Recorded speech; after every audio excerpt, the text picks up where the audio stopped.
Welcome back, everybody. This is another episode of the No Money Real Estate Podcast, and I'm really excited about completely changing the model today. And I'll tell you what I mean by that. In a second, I'm going to be joined by a new friend, Bryce Kander from Red Deer, Alberta. And Bryce is an incredibly successful real estate agent and real estate teacher. He's helping a lot of people get into real estate investing and doing a bunch of things with them. But when we were talking in the pre-show, we decided to interview each other at the same time. We're just going to have a conversation about real estate, asking him some questions.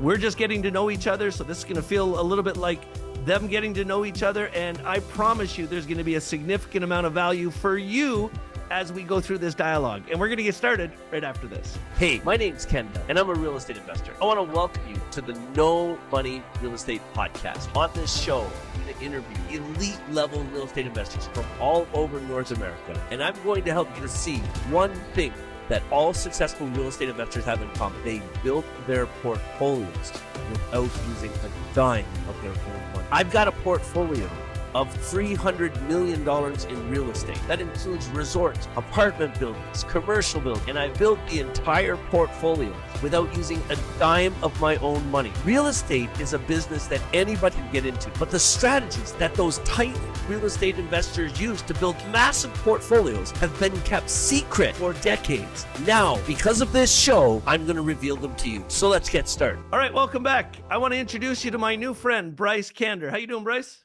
Good. Thanks for having me on, Ken. I really appreciate it. I feel honored. I'm glad you're here, man. Listen, everybody knows about me already, and I know we're going to shoot back and forth in a couple minutes here, but would you start off by just telling everybody who hasn't met you yet a little bit about you, where you come from, how you got into real estate, whatever you think's important? I bought my first house when I was 13 years old. I've been a realtor for 15 years. My mom's a genius, and she's the one that taught me everything I know about real estate. Been a realtor for 46 years. She's the one that helped me buy that first house. The only other job I've had has been Best Buy. I love real estate. It's just fun. All my friends own lots of it. You have a real estate brokerage, or you're an agent today. Is that the main thing you're involved in, or is that part of a number of things? I'm just a realtor. I've got another broker because I'm still learning from her. So I like having that coverage. Maybe one day start my own, but yeah, that's a lot of paperwork, as you know. Mm-hmm. And then what else are you doing? You're doing some coaching. You're helping people. What's your favorite thing to be teaching people? Yeah, so I've got Airbnbs and done burrs and flips and buying apartment buildings using that of my own money. I bought 7 properties for under $10,000 in Red Deer. Yeah, I teach 6 different courses, buy and fold, which is a term that my mom coined. So typically, as you know, this is your land, and then most people just put a house on it and then they rent it out. But buy and fold is where you take your land and you fold it once, fold it again, and you fold it a third time. And now, maybe with that piece of land, you build an apartment building on it, or you subdivide it, you take part of it off, you sell this. This was your 20% down. Now you own the rest of your land free and clear, and you have an infinite return on investment. So it's seeing what no one else sees. And then we're starting another one where we're going to be training realtors on how to do creative financing, how to help people do ARVs for their clients. So because there's realtors, as you know, that just aren't unicorn realtors, that aren't investment focused. And so we want to help them so we can help more people too. There's a lot of real estate agents that get into that profession, and they get into it just because everybody needs a house, and they start doing what every other real estate agent does, and they go out looking for the first time home buyer, and they want to help somebody find their residential property. I think they're missing the boat. I think a real estate agent who really understands the investor's world opens them up to the chance to make a boatload more money. And also, if you get a good real estate investor as a client, you could go out and buy 10 houses with that same client. Am I off base, or are you on the same page with it? Yeah, imagine having a flipping client. They're buying and selling with you multiple times per year. You just need a couple of those, and you just take really good care of them. Yeah, it's funny you say that. So we're going to probably end up flipping 5 places this year. And our last flip of the year, we're just finishing. And I'm about to call the same agent. Haven't talked to her in 2 months. And I'm going to say, I got another place for you to sell. For me, I don't care. I just want to get it sold. But she'll make 20, 30 grand off that one property. You've just made me realize she's made $250,000 this year just because we're friends. And so then we're also going to teach them, because we do one thing differently than every other realtor in Alberta, and it nets you as the seller more money, property sells faster, and there's fewer problems. And so we're going to teach them how to do that. And so what we do is we actually charge 6% commission Okay. plus Oh, you GST. charge more. Yes, because if you could go to work tomorrow and you could train someone, they're going to pay you $30,000 for your training, or Yep. you can do the exact same training, the same person for $45,000. Which person are you going to train first? The $45,000. Right.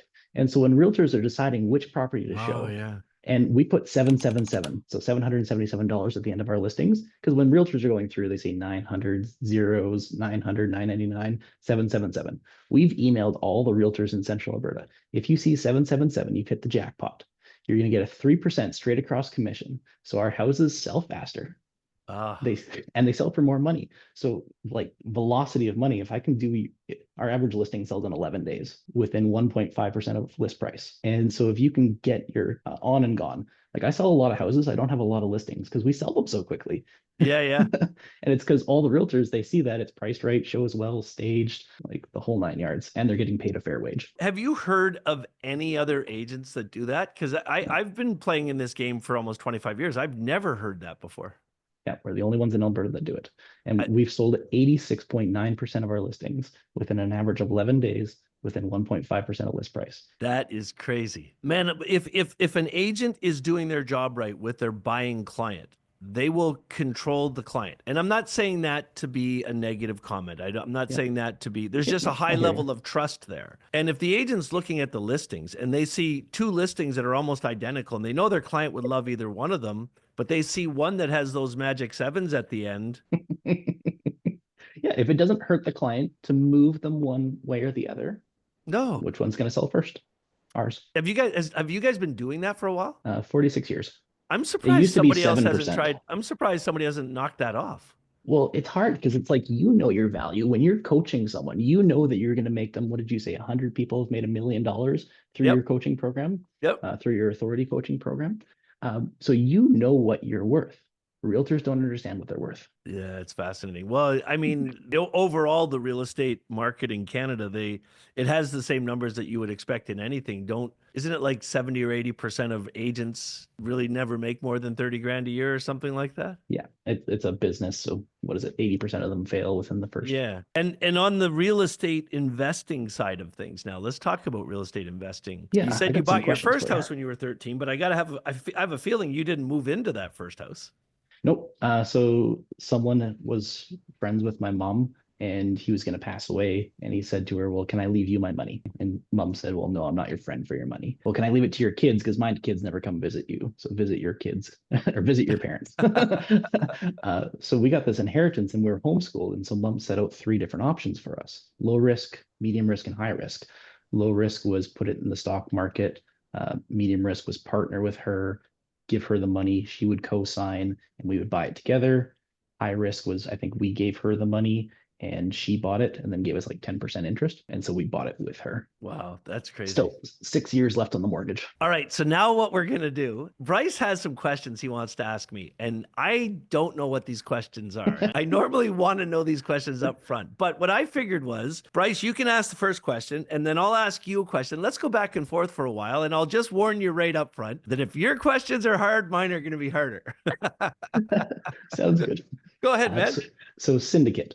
Is that just another word for company? Yeah, you know what? If you're talking about our mastermind group, we have a mastermind group called the Syndicate. The full name of it is the Investors Growth Syndicate, but it's a play on words because the term syndicate in the real estate space means a number of people coming together and co-investing in something, right? Doing it as a syndicate. And then, of course, that same term exists in business and in life, where a syndicate would be a group of people getting together to do one thing. When I was looking at what I wanted to call this program, a big part of what I do in the Investors Growth Syndicate is teach people how to raise money, how to do it properly, legally, ethically. I've got really great securities attorneys who are ironically in Calgary, Alberta. And we've put together some really great programs to help people master fundraising. And so, I wanted to have a name that was really unique in the market, but it still applies, right? Because in this syndicate, we launched the program 18 months ago. We have 380 people that have already joined it. Wow. And those 380 people all want to help each other. They're all working together, and many of them become partners on projects and do things together. You'd probably agree with this because I would guess that you've probably been involved in some type of masterminds or group programs in real estate investing. If you're just getting started in real estate investing, the smartest thing in the world you could do is to join some type of mastermind group or program or community with lots of investors in it so you can get to know other people in the space. You can get to meet some really experienced people in the space, and that'll help shorten the learning curve for you. So that's why we came up with that. We use that name as part of what we're doing. All right, so my turn. If you had to start again in real estate investing today from scratch, knowing everything you know, but you had to start again from scratch, what would you do first? I would probably still stick with the same strategy. House hacking, you buy a house, live in the basement, rent out the upstairs, rent out the garage, live for free. Once you outgrow the basement, move to the upstairs of another legally suited one, buy it for 5% down, and so on and so forth. Because I think suited ones are the sweet spot. They just make the most money. Fourplexes have been talked about so much that they're just overpriced. Legally suited are duplexes. Yeah. They're just an up down duplex, but they don't have the word duplex, so they're not talked about as often, and so they're still like undervalued, and the cash flow's good on those ones. Greg, I wish I would have known you 30 years ago. I because that's brilliant. That makes total sense. So I've told a lot of people this, but I've literally bought every house I've owned with my family, my wife and I. We buy old dilapidated houses and we gut them when we move in, and then we live in them and appreciate the value of them and then move on to the next one. But I never thought about that. If I would have bought like a triplex or a place with a basement suite, crap, that would have been 10 times better. Do you do that? Yeah, well, I've gotten a lot of free houses, so like I haven't bought one normally yet. Okay, So, you got to tell me about this. Please expand on this. well, 13 years old, someone gives you money, you partner with someone. So it's a joint venture. And then when I was 18, my dad co-signed for me, gave me 5% down, bought a legally suited one, did a purchase plus improvement, put the basement suite in there, never lived in there because there was a program where Barry, my dad, could buy a second home for yourself. My lawyer, he's like, you can't do this. Head of RBC calls him, yes, he can. And then I bought like rent to own. And then my dad passed away. And so I had a bunch of cash. And so I just bought things with cash. I did a joint venture on an apartment building, did a burr on that one. Like even the one that I'm in right now, like my mom owns it. We're rent to owning it from her, putting a basement suite in there, Airbnb-ing it. Once that's done, we're going to bundle it in a mortgage and we'll have nothing into it. Nice. That's freaking crazy. All right, what's next? When you are raising capital, is each property under a different corporation? Yeah, it's about like whenever you're raising money or you're doing real estate projects, even if they're similar, you have to make sure that you mitigate the risk in these situations. So there's several levels of risk when you're raising capital in Canada. The first level of risk is to make sure you're doing things properly. We have very stringent rules around fundraising in this country. You have to make sure that you're speaking to the right people, and the acts all dictate type of people you can speak to. And you have to make sure that you're speaking in the legal language. So you're not allowed to use certain words. You're not allowed to use the word guaranteed. You're not allowed to, make promises or exonerous returns. There's all kinds of rules you have to follow in the way that you speak to people. And understanding the rules and raising money by the rules mitigates your risk. And that's the risk of getting in trouble. When you're actually doing real estate, you have to keep all of this real. So as an example, in the resorts that we're doing, we have 4 different properties that we're actively building resorts on right now. One that's the property in waiting. Those are all separate companies. And not just that they're separate companies, but each of those companies is licensed in the state that it's in. So we have a property we're building in PEI right now. It's owned by a PEI company. We have 2 properties in Ontario, both Ontario companies. We have a property we bought in Nova Scotia. It's owned by a Nova Scotia company. Those companies are all owned by the parent company, which is our operating company. So we have a parent company that manages them all, and those are all owned separately. So we can raise money in each of the businesses, which allows us to build a business plan and dictate how much money we want to raise in that company. Sometimes we decide case by case how we're going to raise the money. So most of our resorts, we're using a model where we're going to raise the first part of the fundraising by selling a piece of the property. So we, in every one of our resorts, we end up with about 50 to 60 actual owner investors. So they've invested money in it, they own stock in it, and they're going to get dividends. And we'll use that money to start the resort, and then we'll go out to the market, to the construction market, and we'll get a construction loan to finish the project. The reason we do it that way is that the construction lenders all want to see that you have equity in the deal. They want to see you put money into the deal. But here's what most people don't know about major construction projects like that. They don't actually care if it's your money or not. They just want to know that there's money in the deal. We're doing our Hay Bay Resort project right now. We raised $10 million.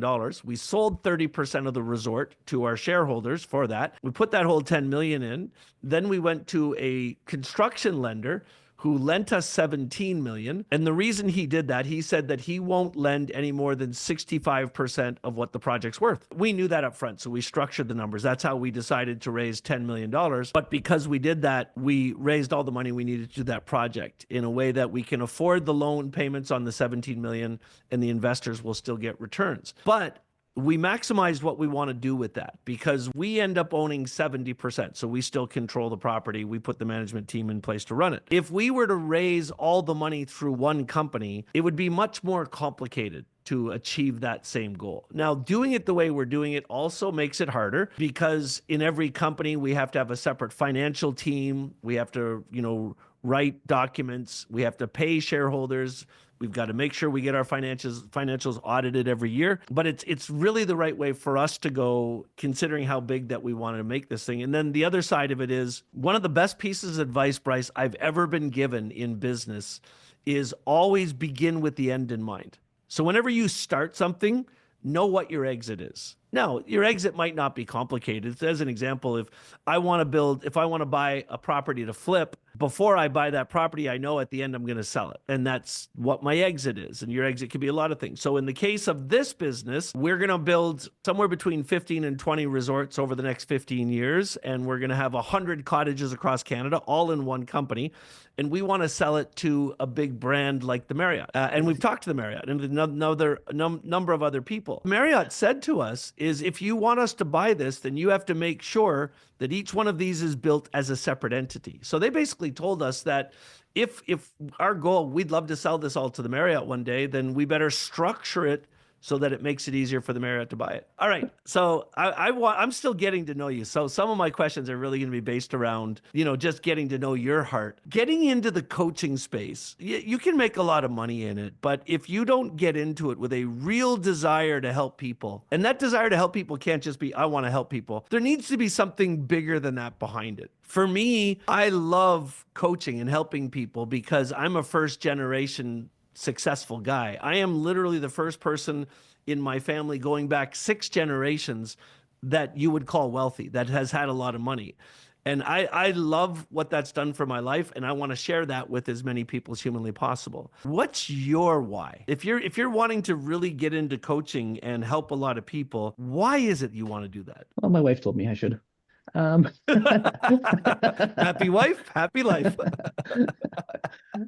Yeah, so that was like the main reason. I thought about it for a long time, and as you know, reputation is worth more than gold. And so I never wanted to hear the words, I didn't get anything out of it, or I spent this money and I didn't get anything from it. So I came up with this no-brainer offer. And so now I'm like, okay, I can teach anyone and anyone about this because it's free for them. And so worst case scenario, they get their money back. No harm, no foul. Yeah. So giving people the information, and then it's free. As far as the why, I don't know. Kate, my wife, and I were talking about that last night. She's like, so why do you want to be famous? I'm like, I'm not sure yet. I don't think you really want to be famous. Help people make a lot of money. If I could help people make a lot of money without the famous part, I'd do it every day of the week. What don't you like about the fame? Listen, man, if you decide to go into the public life, you have to understand that you're exposing yourself publicly to every personality type. There is a book that I was first forced to read when I was 26 years old, when I took my first police interrogation course. And it's a book called Personality Plus. It was written by Florence Littauer. Florence Littauer was the head of human science studies at Harvard University for 20 years. And she's considered to be the foremost authority in the world on personalities. Well, if you look closely at those personalities, 2 of them are negatively oriented personalities. In other words, when they look at something, their first reaction is always going to be, what's the negative side of that thing? As an example of that, when somebody sees a video of me, 50% of the people are going to say, yeah, that was great information. This Ken guy's pretty cool. I want to watch more of his videos. The other 50% of them are going to say, you're a fucking scammer. Oh, this is ridiculous. This is bullshit. And the bigger you get, what we find in life is the people that want to cuss you out and be your haters, they're more vocal. The people that like you, they tend to be less vocal. So the bigger your brand gets, and this is a message to anybody who wants to build a public brand, you've got to learn how to ignore those people because they're going to be there all the time. They're fun. I always go to the blocked comments. Yeah, it's, you know, sense. you have to really, you just got to focus on your calling. And you got to realize that any hill you're going to climb is going to be hard, and it's going to be tough, and things are going to go wrong. And you look at anybody that's been uber successful. I have an incredibly close relationship with Kevin O'Leary. Michelle Romano from Dragon's Den is a dear friend of mine. We're actually buying a hotel together right now.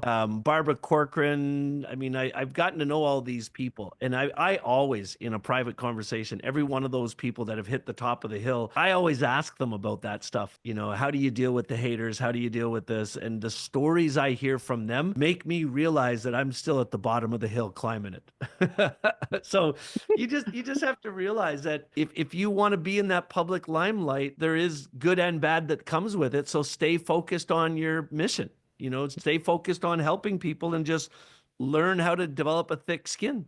What's your favorite type of real estate? You said earlier you've got some short-term rentals, you bought an apartment building, you're doing your house hacking. Like what's your go-to? What's your favorite? If somebody came to you and said, I'm thinking about getting into real estate investing and I don't know where to start, what would you tell them? Yeah, always suited. Honestly, they're my favorite. I've sold more suited houses than probably anyone. Okay. Because like if you're doing a burr, take a single family house, put a basement suite in it.